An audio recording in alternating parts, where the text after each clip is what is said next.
Le slide qui suit va être un résumé schématique du processus d'analyse que l'on va tenir. Rappelons que notre objectif, c'est de définir les salaires fixes des différents postes au sein de l'entreprise.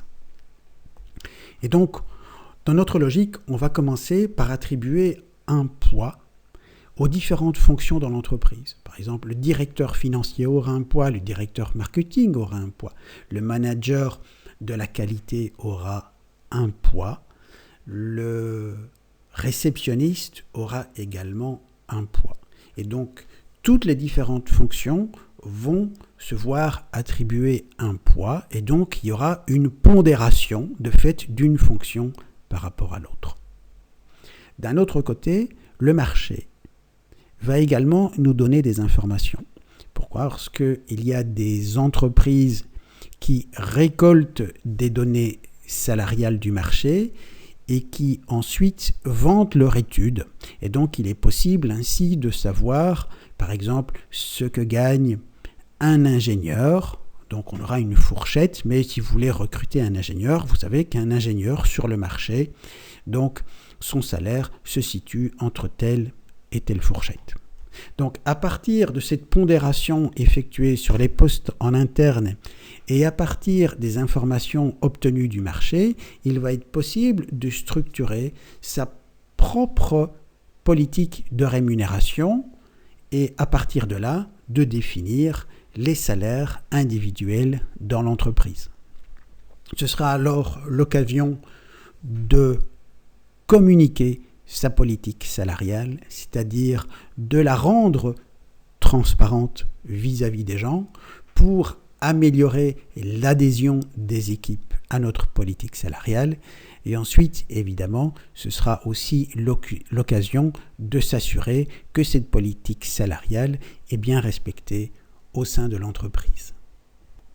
Et donc, dans la page qui suit, nous allons voir comment, en fait, évaluer les différentes fonctions au sein de notre entreprise, c'est-à-dire de pouvoir donner un poids à chacune de ces fonctions. Donc il s'agit maintenant d'évaluer, de donner un poids aux différentes fonctions qui existent dans l'entreprise. Et vous avez sous les yeux un exemple qui est tiré d'un cas réel où différents critères ont été définis afin de pondérer les fonctions existantes dans l'entreprise. Et vous avez sur la partie gauche de l'écran des critères généraux qui ensuite sont scindés en sous-critères. Et on pourrait considérer, imaginons 2 postes dans une entreprise, on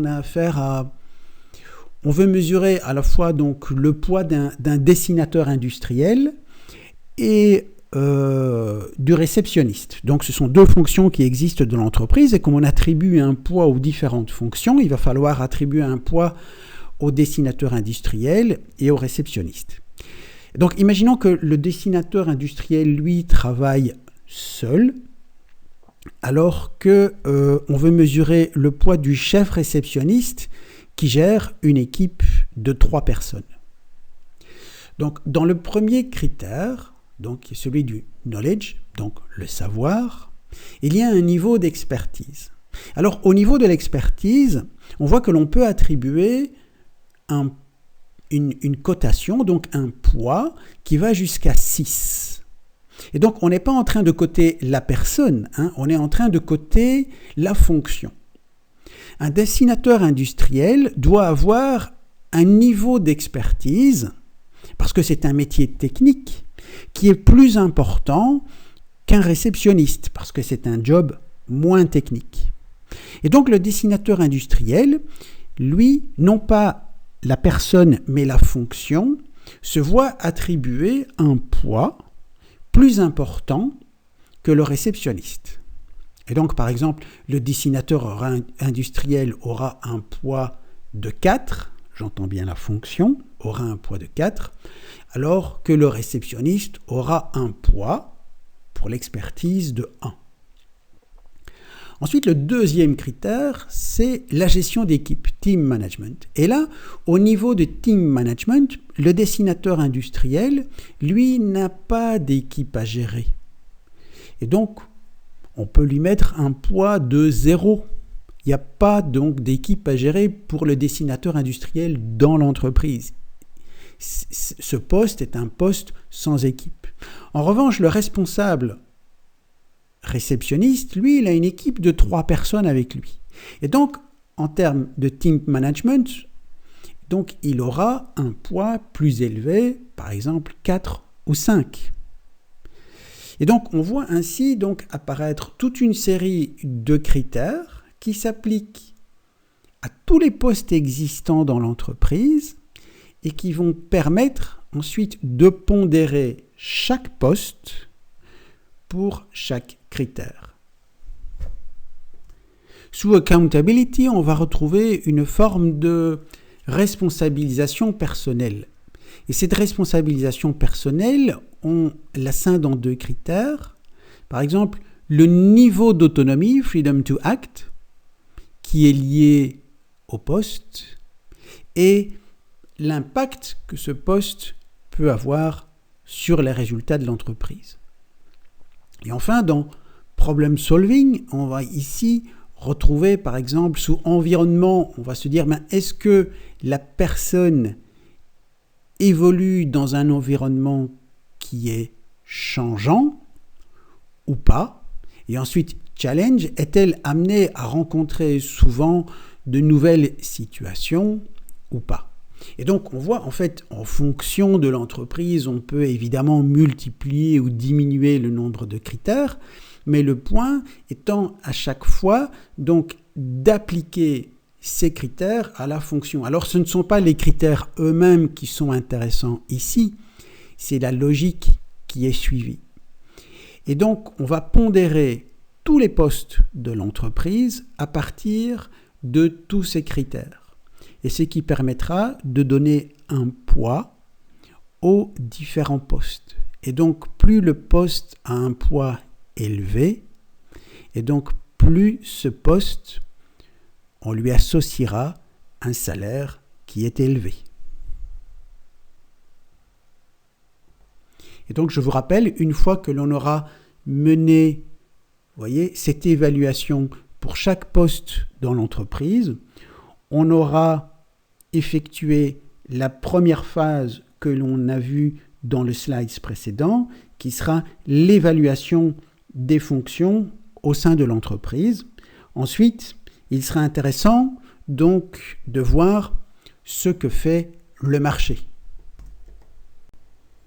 Alors voici un exemple d'étude de marché.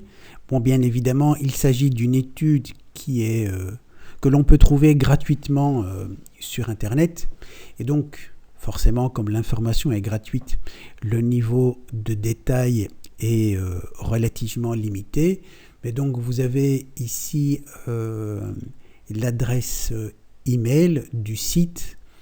Et donc, lorsque vous êtes sur l'adresse email du site, en cliquant sur Download l'étude de marché 2019, vous aurez un PDF relativement complet avec des niveaux de rémunération sur différents états en fonction de différents postes. Et j'ai repris ici, il s'agit d'un copier-coller d'une des pages de l'étude où vous voyez ici en fonction du niveau d'ancienneté, donc vous voyez de 3 à 6 ans, de 6 à 10 ans et 10 ans et plus, et donc vous voyez le niveau de rémunération annuelle en milliers d'euros pour différents types de fonctions. Et donc, si vous avez téléchargé l'étude, vous avez vu aussi que donc il y a différents secteurs d'activité qui sont mentionnés dans l'étude et même parfois une distinction par zone géographique entre la Wallonie et la Flandre. Mais donc, ce type d'étude permet donc d'avoir un indicatif de ce qu'offre le marché en fonction de toute une série de postes et c'est bien entendu un indicateur assez précieux pour définir le niveau de rémunération au sein de l'entreprise.